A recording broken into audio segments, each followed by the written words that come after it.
Oh, eto ka na naman, umiiwas ng tingin.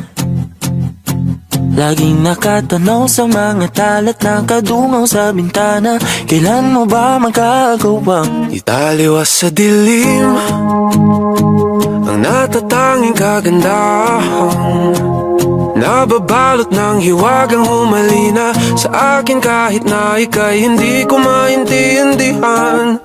Nais masilayan ang iyong mga matang puno ng lihim at ng kislan. Mananatili ng galang ang isang estranghero, pagbibigyan ng puso ko. Natuturete sa'yo, hindi alam kung bakit ba ako nabighani sa iyo. Hindi alam kung bakit ba ganito kahit na alam ko mukhang wala rin naman itong pagtutunguhan. Kahit pa hila ang lahat ng oras sa'yo, hindi titigil hanggang ako na ang dahilan ng iyong ngiting misteryoso. O araw-araw na lang akong bumubulong sa hangin. Ilang awit pa ba ang isusulat? Wala na bang hangganan? Kailan mo ba mapapansin? Nais masilayan ng iyong mga matang puno ng lihim at ng kislap. Mananatili ng galang bang isang estranghero, pagbibigyan ng puso ko. Natuturete sa'yo, hindi alam kung bakit ba ako nabighani sa iyo. Hindi alam kung bakit ba ganito kahit na alam ko mukhang wala rin naman itong patutunguhan. Kahit pa hila ang lahat ng oras sa'yo, hindi titigil hanggang ako ng dahilan ng iyong ngiting misteryoso. Mga mata'y nagkatagpo habang naglalaban ng hiwaga ng liwanag at ng dilim.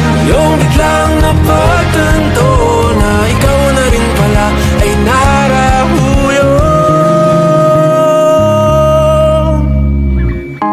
Di maipaliwanag kung bakit nabig. Patingin damit mo. Alam, si Lola, linisan niya ng atap pati lato. Magkakarabas niya.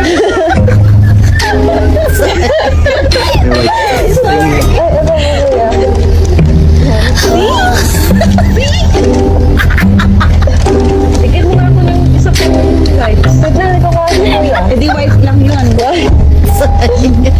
I'm so sorry. May yak. Oh my gosh guys, nagsuka si Eya. Nagsuka si Eya. May panis na gata. Ito ang masukaan ng mother. Sorry.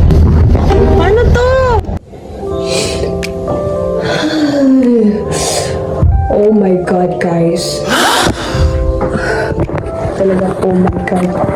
So, andito na kami ngayon sa Baguio, and this is the Gaukens residence. And the house is so big and it is so amazing. Ang ganda, promise talaga. If natanong nyo about sa biyahe, huwag nyo nang tanong. Joke lang. So, yung biyahe namin 4 hours, and grabe girl, hindi naman halata sa mukha ko na pulas na ako.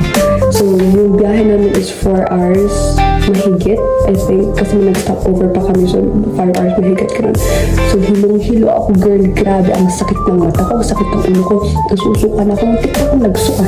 Pero, buti na lang, nag-open windows kami, and I have my lifesaver on namin. So, wow!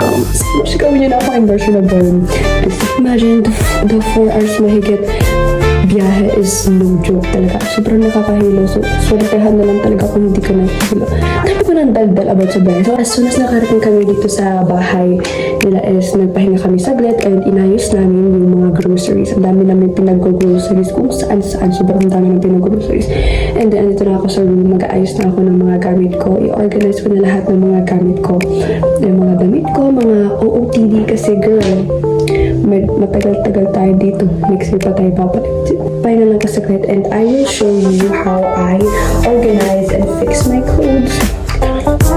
So, hindi ako nakapag-fit check kanina kasi sobrang nagmamadali na kayo. But it's just a basic fit. Diba?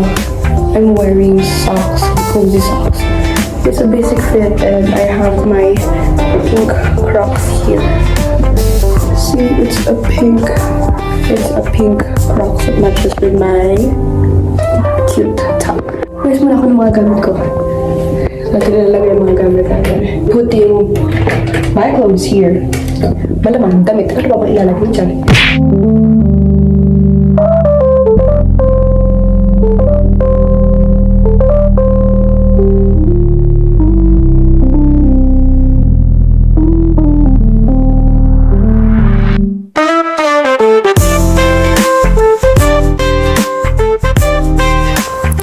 After I'm done fixing and organizing my clothes and stuff sa room, it's time to help Ate in the kitchen na.